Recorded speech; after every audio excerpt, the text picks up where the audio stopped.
Mayor Jacob Frey and Police Chief Brian O'Hara to enter the mayor's office here to talk about the breaking news of the Justice Department dropping its lawsuit against the Minneapolis Police Department over racist policing in the past. You might remember the lawsuit was originally filed by the Biden administration. It was an attempt to get Minneapolis to promise to improve through a federal consent decree. The Justice Department under President Trump says this all would create years of unnecessary micromanagement. It also called it a failed experiment, handcuffing local leaders and police. The city is still under a state agreement to improve policing. Again, right now, Minneapolis Mayor Jacob Frey and Police Chief Brian O'Hara will be reacting to this. We'll bring this to you as soon as they enter the mayor's office here.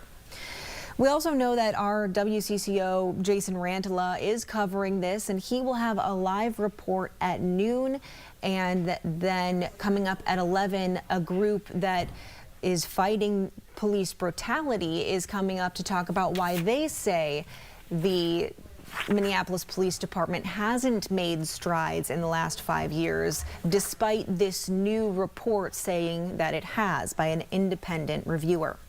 Now, to talk a little bit more about this breaking news, we know the Justice Department said today it's starting the process of dismissing lawsuits against police departments in Minneapolis here, but also in Louisville, Kentucky. And it's bringing an end to investigations launched during President Biden's administration. It'll also put an end to proposed accountability agreements with the departments. The Trump administration said the consent decrees proposed by the Biden administration sought to subject the Louisville and Minneapolis police departments to sweeping terms that went beyond accusations of unconstitutional conduct and would have led to years of micromanagement of local departments. Of course, the federal involvement began following the deaths of George Floyd at the hands of Minneapolis police and Breonna Taylor in a Louisville police shooting in 2020. Quote, overbroad police consent decrees divest local control of policing from communities where it belongs, turning that power over to unelected and unaccountable bureaucrats, often with an anti-police agenda, end quote. That was from the Assistant Attorney General Harmeet Dillon, who leads the Justice Department's Civil Rights Division. They also said in a statement, quote, today we are ending the Biden Civil Rights Division's failed experiment of handcuffing local leaders and police departments with factually unjustified consent decrees, end quote. In addition to taking steps to dismiss the lawsuits against the Louisville and Minneapolis police departments, the Trump administration also said it is closing investigations into police departments in Phoenix, Trenton, New Jersey, Memphis, Mount Vernon, New York, Oklahoma City, and the Louisiana State Police. The Trump administration said it is retracting the Biden administration's findings of unconstitutional violations by all of the 8 named departments. Now, even though the Justice Department said it is dismissing the lawsuits against the Minneapolis Police Department, they still are facing state lawsuits, and they're still going through with their independent investigations. It's a 5-year run of these investigations to look at how the police department has reformed. And so far, they're getting kind of mixed reviews on this reform. Of course, ever since the day of George Floyd's death nearly 5 years ago, the Minneapolis Police Department has undergone drastic changes. But there is agreement from leaders across the board that there's still a long road ahead of the city, including officer morale. Now, here is more from Police Chief Brian O'Hara commenting on low officer morale right now. Our officers are starting to heal. It's been a long 5 years. It's been very, very difficult for people. I think they're starting to be proud of what they do again. So a new report was just delivered by an independent monitoring group. It's taking a look on reform changes MPD has made. The city is enthusiastic with the progress, saying this is a much different police department than 5 years ago. But some advocates say that's just not true. The group found that the department has made, quote, significant strides toward court-ordered changes since George Floyd's murder. The report also noted that some reforms are taking longer than expected, and some officers have pushed back during training. Still, the lead evaluator for effective law enforcement for all says the department has made some important gains. We get reports that they're working around the clock, and so we commend them for the hard work that they're doing. We're not yet assessing whether or not these things have played out into what people see on the street, because this is still foundational work. This is a much different department than it was 5 years ago. But the 1 year that we have been here, we've seen great work and hard work being put in. Now, this is the first of 4 years of reviews of the Minneapolis Police Department by that independent team. However, a local team fighting against police brutality doesn't agree things are going so well. You're taking a live look at the Minneapolis City Hall, where they will be gathering at 11 o'clock to bring you their remarks. Originally, they were going to be speaking only on this independent review, this new report that just came out yesterday. However, with the breaking news this morning of the Justice Department dismantling the lawsuits, the federal lawsuits against the Minneapolis Police Department, they will also be commenting on that. Meanwhile, we're still waiting for Police Chief Brian O'Hara, as well as the Minneapolis Mayor Jacob Frey, to enter into the mayor's office. You can see here, this is a live look at the door where they're going to be entering, to talk more about the Justice Department of Justice dismantling the lawsuits against the police department over the racist policing in the past. They were supposed to begin about 10 minutes ago, and the advocates who are fighting against police brutality over at the Minneapolis City Hall are supposed to begin in about 5 minutes. We are obviously, as you can see, live at both events here, and we will bring them to you when they begin. Our Jason Rantala is following the dismissal of the federal lawsuit against the police department.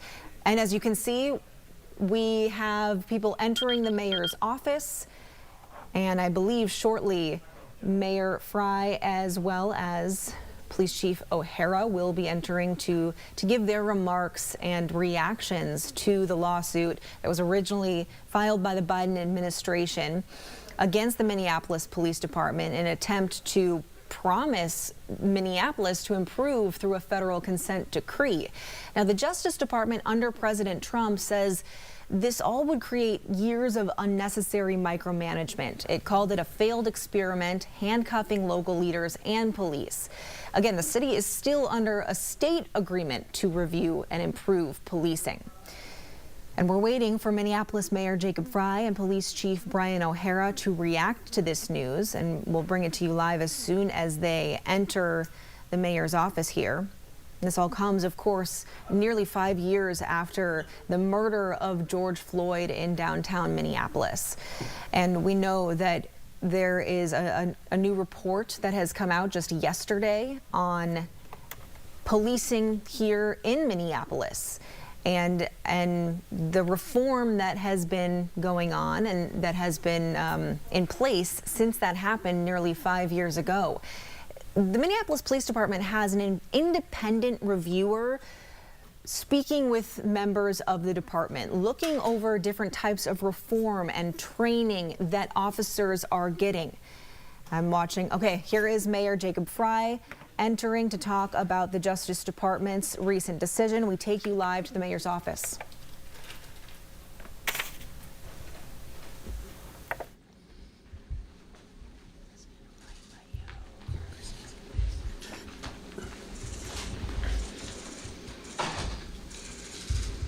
Minneapolis is serious about our commitment to police reform, even if the President of the United States is not.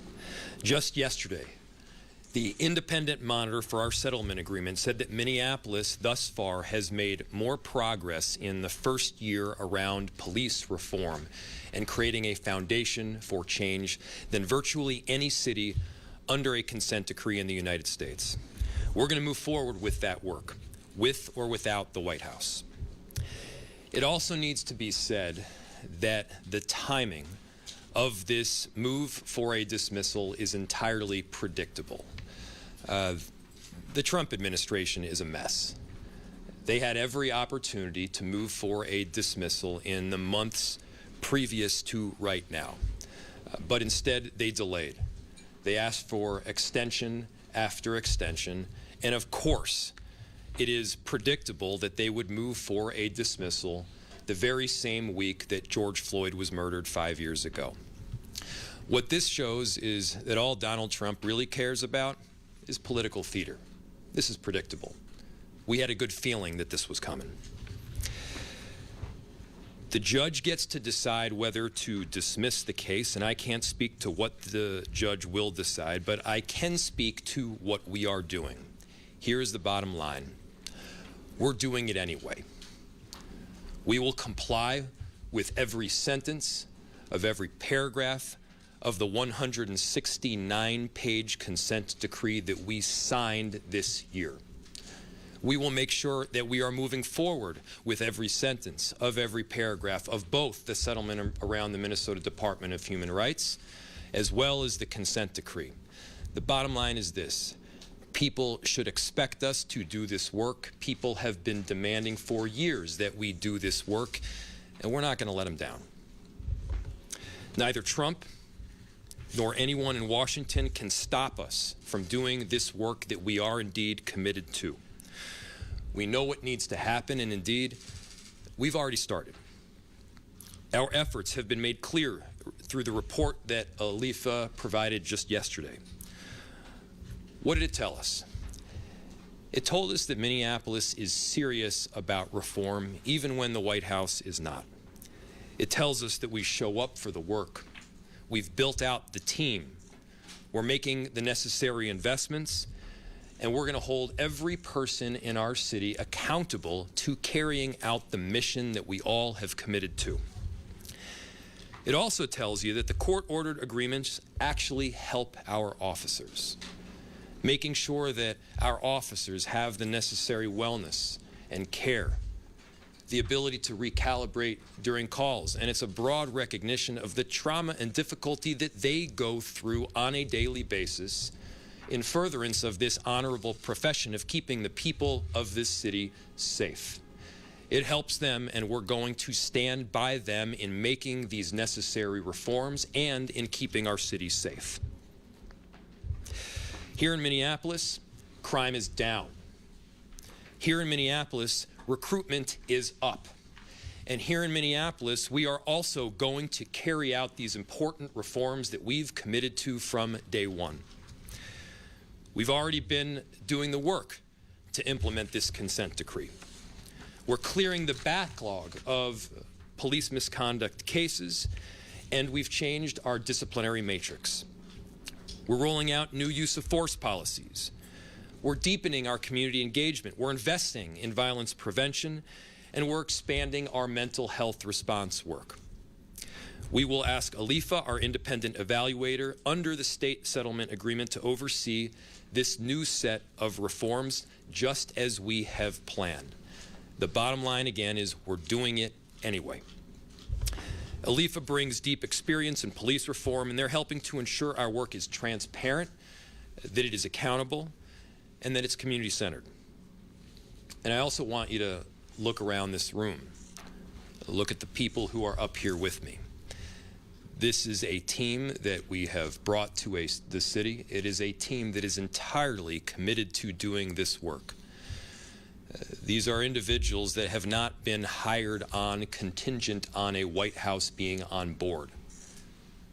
This is an incredible team that we have brought because we plan on carrying it out and getting the job done for the sake of the people in this city. The whole idea is not just policy changes on a piece of paper. It's the policy change. It's making sure our officers know what the work looks like and what they're supposed to do. It's ensuring that they are trained in on how to comply. It's holding them accountable when they don't. It's lifting them up when they do. And it's making sure that every interaction that every person has on the street is in recognition of the changes that we are trying to make. In other words, they're treated with respect and dignity, even during the toughest of situations. So I've said it before and I'll say it again. The work is not just about what's on the paper. It's about the work that is carried out in every street for every person in our city. We made a promise to the people of the city of Minneapolis, and we're going to keep it. I'll pass it to Chief O'Hara.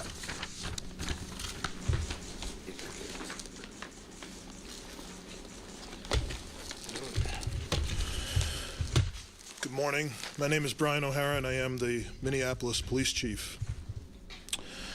I came to Minneapolis almost 3 years ago to lead this department through a historic reform effort. And since then, just yesterday, we heard from our independent monitor reflecting about what has happened in the Minneapolis Police Department over the last year. And it's clear in their report that this police department has accomplished more in terms of reform than any other police department under a consent decree. And people need to know that that consent decree is real. It covers all of the issues that people around this country find as problematic with policing in the United States. We are addressing them, and we are making more progress than any other city has.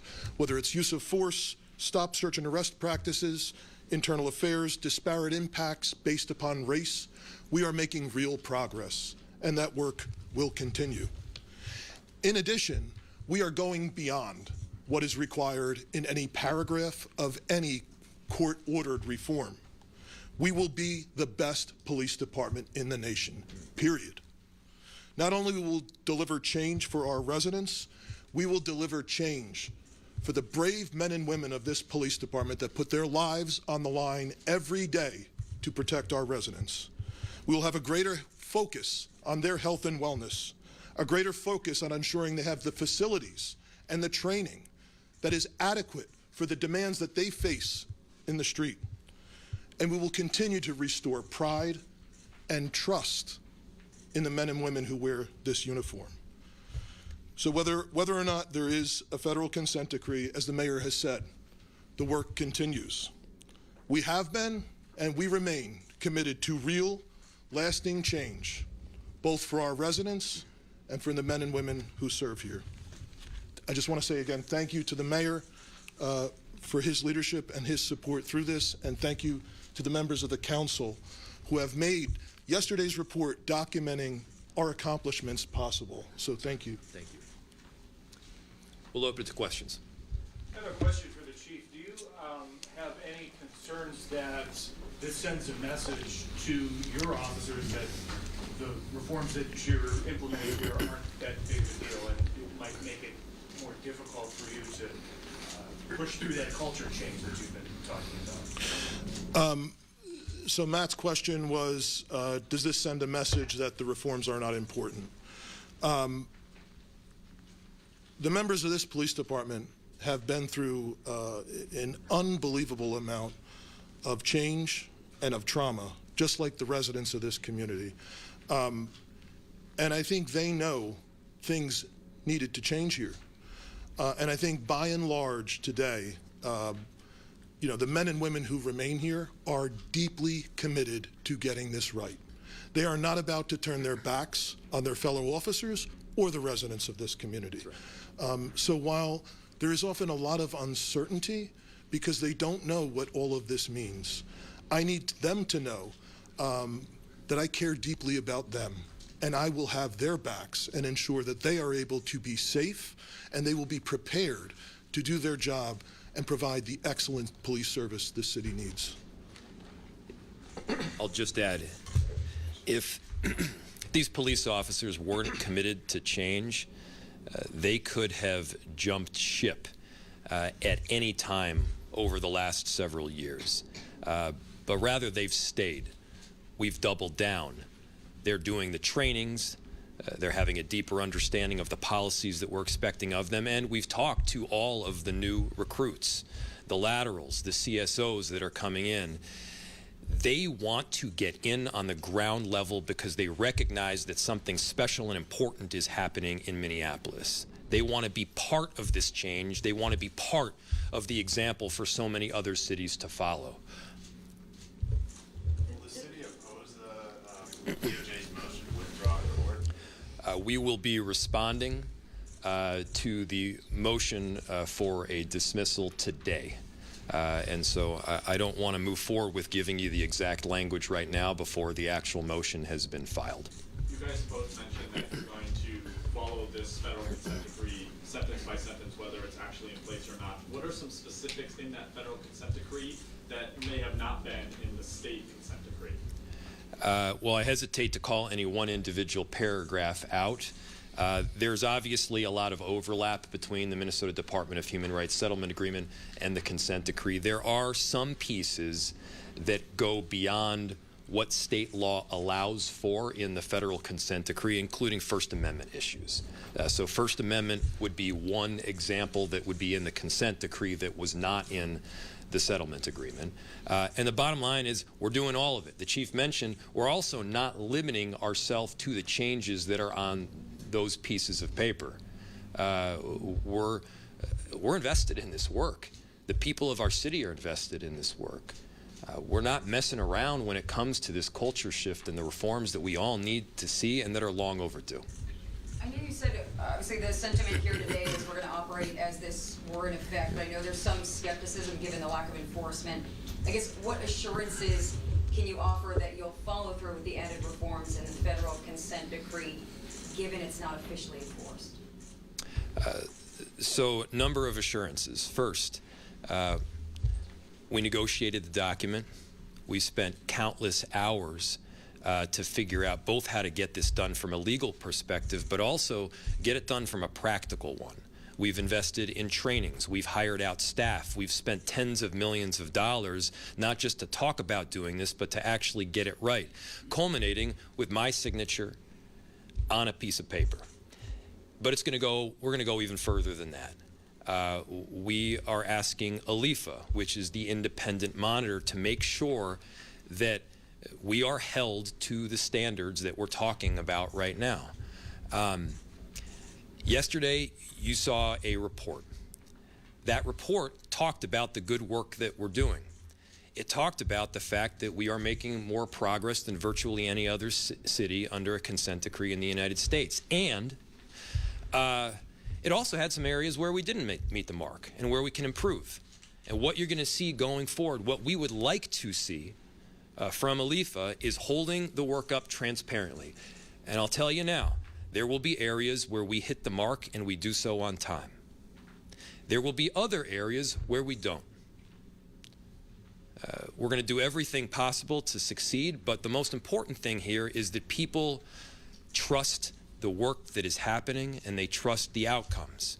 And that means that when we don't hit the mark, we admit it. And it's not just going to be us admitting it. It's going to be an independent monitor that is evaluating objectively whether those marks have been hit. So yesterday's report was regarding the settlement agreement, and then I guess I'm just wondering where do things stand when you compare that with the consent decree, and would you say it's a similar amount of work that's been done or more work that is at stake here with this consent decree compared to that? I can't give, so the question was, would I say that there's been more work that has been done under the consent decree or the Minnesota Department of Human Rights Settlement Agreement? I don't know that I can give you a percentage of the work, and I'm looking to others that may be able to answer this better than I can, but the bottom line is that there's a lot of overlap.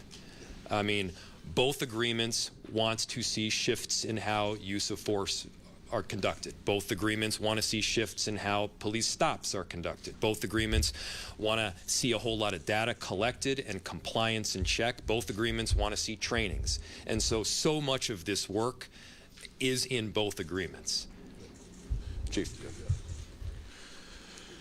So just to add to the mayor's comments, Louis, there in that report, it does talk about some things that they are monitoring, that we are doing, that are not actually in the settlement agreement. They are parts of the federal consent decree that have already been included because we're covering those same topics. So some of that is included already. Chief O'Hara, based on your experience in New Jersey, if if you had to guess how long this process is going to take, how many years do you think we're looking at before the department feels confident that it no longer needs to be monitored or under a court overseeing consent decree? So Ernesto's question was, how many years do we think until we won't have to be monitored? I know, you know, for example, in Newark, it's been 11 years now. And in many cities, it's been at least 10 years, in some cases 20.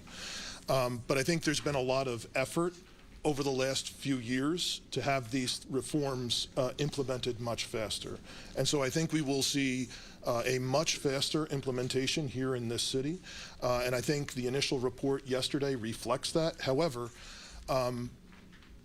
policy implementation is difficult, and there are challenges around data collection and analysis that are necessary in order to demonstrate the compliance, to prove in court that we have appropriately implemented things. So I think it's very, very difficult to say, but I would argue we are already on pace to do things much faster than other cities have. However, you know, we do have, you know, two different sets of requirements now, essentially, that other cities haven't. If I can follow up, how has the union responded to the consent decree?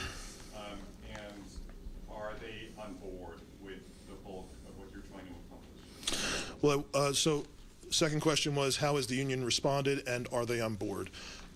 I will not speak for the leadership of the Police Federation.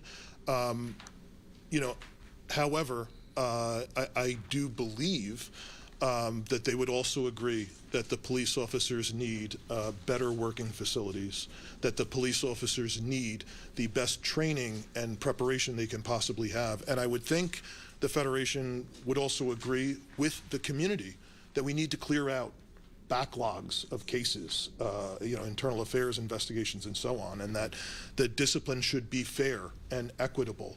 And so I think there would be a lot of agreement, but you'd have to ask them on specifics. But have you met resistance in any of what you're trying to move forward from union leadership? So I have met resistance, of course, at times. You know, I can't think of anything specifically from union leadership, but I think in general in the police department, there are concerns. There's so many unknowns. And you have to consider the fact that this is a police force that has been depleted over the last few years, while the demands of crime and investigations has risen dramatically. So we need to recognize that we are adding all of this additional work in terms of reform. And that's new work that didn't exist before at a time when staffing is low and the demands are so much greater. So I think as time goes on, as officers are able to see the results more of investments in them, and hopefully more and more fairness in terms of how they are treated internally, I am hopeful that there will be increasing buy-in, because I think that's what's happened in other places. I have a question for Council President Andrew. It's been well documented, sometimes MPD and the council members don't always see eye to eye on things. What is just your evaluation of the progress that has been made with the police department, especially with such a monumental anniversary coming up in 4 days from now? Yeah, well, our primary role is resourcing and oversight. And City Council has made significant investments both in MPD, civil rights, and other parts of our city that are going to allow us to have an effective implementation. Right. But we also have to have oversight. And so one of the things I'm also investing in is our audit department, so that we can bolster our independence when it comes to evaluating internally to make sure that we are actually on track. And so one of the big things I'm trying to communicate is that we need a culture of accountability, not just in MPD, but across our entire enterprise. And so there's always going to be some tension when you're calling things out from an accountability standpoint, but in a culture of accountability, it's okay to be called out, because that helps us improve and grow stronger. Do you feel positive about the progress? Like, just what are your thoughts on what's been done over these past 3 years or so since Chief O'Hara has been in office? I'm always hyper-vigilant about where we're at, and I'm always going to want us to be further along than we are. And I think that's one of our roles as oversight leaders in this institution. And so one of the things that I'm going to be looking very closely at is we have in the federal consent decree a roadmap for reform, but also within that roadmap an embedded accountability framework. We will continue to have that roadmap, we need to build the accountability framework so that we're implementing it in accordance with how it was intended to be implemented as a fully executed consent decree. Is the city worried about any retribution from the Trump administration, federal funding getting stripped, or anything along those lines at this point?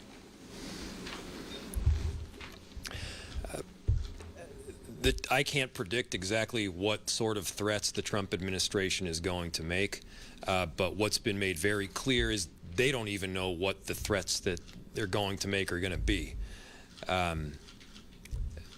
About 2-3 months ago, I got a letter on my desk from the Office of Management and Budget that basically said that all federal grants would be taken away from cities, and specifically Minneapolis.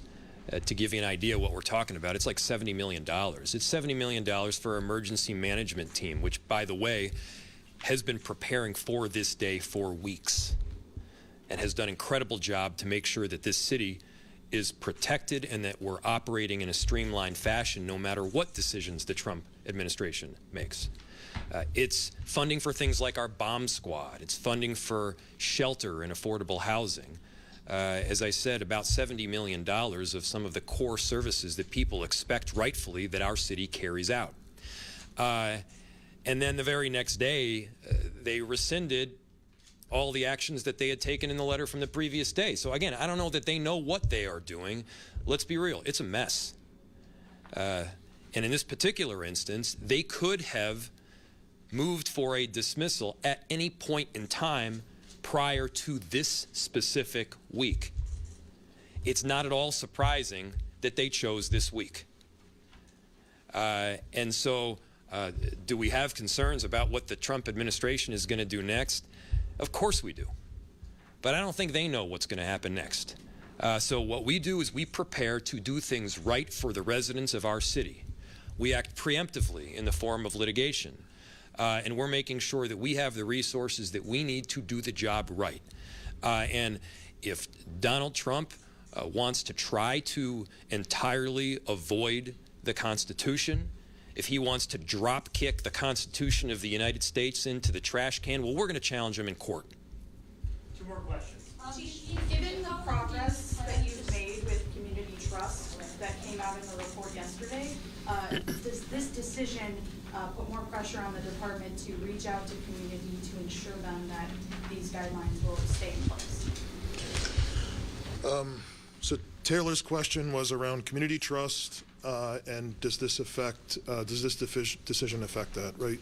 So just before I came here, I was meeting with at the NAACP with some community leaders, civil rights leaders, and we had this conversation. And so I don't think there is obviously a universal answer.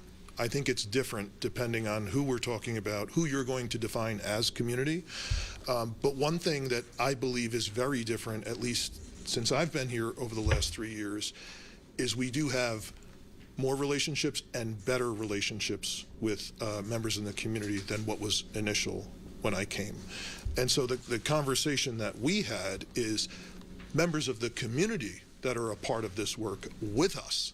That goes on regardless, and they are committed to moving forward with us together because it is ultimately to the benefit of our residents to do that. Chief, how long do you plan to stay to see this through? I think your term expires at the end of this year. Will you be seeking another term? Will the mayor look for another term? So Dina's question is, how long am I planning to stay? And obviously, I am at will. The mayor has appointed me, and the term does expire at the end of the year. So if our mayor is reelected, I would expect he would want me to stay. And then it would be up to the decision of the city council whether or not that ultimately happens. But yes, I am. Yes, I am here. I have been 100% committed to the people of this town and to the police department. And so it has taken a lot out of me, quite honestly, especially with an officer being murdered almost a year ago. But I am thankful for all of the support the community has given us, all of the cards that I get every week here, the letters of support from people, and really the incredible effort that everyone in the police department has made going forward. So I'm very, very grateful. Thanks, everyone. Thank you.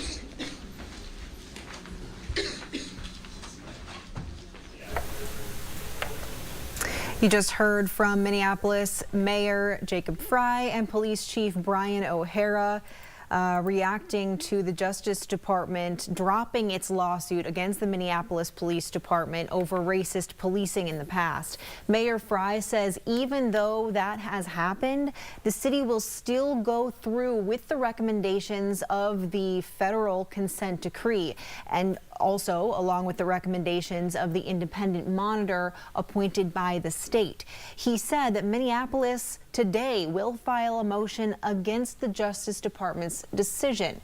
We'll continue monitoring that and bring you updates on what that looks like later on today. Our Jason Rantala was at this press conference. He'll bring you a live report in about 45 minutes coming up at noon. Right now, the Communities United Against Police Brutality, this group, is speaking at Minneapolis City Hall. The group's leader, Michelle Gross, says MPD is still not doing enough. Take a listen. We're here today to talk about consent decrees, both the Department of Justice consent decree as well as the Minnesota Department of Human Rights consent decree. We've got some things to say about both. As you're undoubtedly aware, the Department of Justice has filed a motion today to withdraw from the Minneapolis Department of Justice consent decree.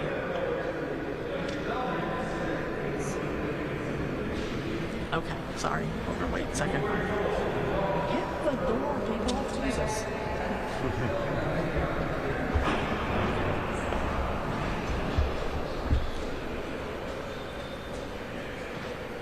As you're undoubtedly aware, the Department of Justice has filed a motion today to withdraw from the Minneapolis consent decree. We feel this is a huge mistake, and thus our organization has also filed a motion to prevent them from withdrawing. The Minneapolis Department of Justice consent decree was formulated after years of investigation, after great efforts by the community, and in fact it was our coalition that requested the DOJ to come here in the first place. And therefore, once a thorough investigation showed what the problems were with the Minneapolis police, documented the racism, documented the constitutional violations that the Minneapolis police engaged in, once that happened, from that came this consent decree. And this consent decree is an important roadmap for how to address those issues. Now, Michelle Gross also said that she hopes the police department will still work on reform despite no official federal oversight. Here is what else she had to say just several minutes ago at this press conference. Even if the judge allows them to withdraw, the city of Minneapolis has stated that they will, in fact, go forward with the decree even though there won't be a court oversight of it. And we intend to hold them to that. The community will become the oversight mechanism in that case. And so we are, we're going to make this thing happen either way. Either we're going to do it through the courts, which would be the preferable way to do it because there would be enforcement abilities, or we are going to, as a community, use this as a tool in order to force the changes that we know need to happen. And so either way, we're going to have our consent decree because we worked for it. We made the efforts to investigate this city and develop that consent decree hand in hand with the DOJ. So this thing's going to happen either way. But our preference is for it to happen by way of the courts so that there's an enforceability mechanism. I echo the comments that Michelle has made regarding our disappointment, but not surprise, that the Department of Justice under the Trump administration has made the decision to withdraw from the federal consent decree process. As you all are likely aware, Donald Trump, during his first administration, held disdain for consent decrees and didn't see them as a valid tool to enforce police accountability.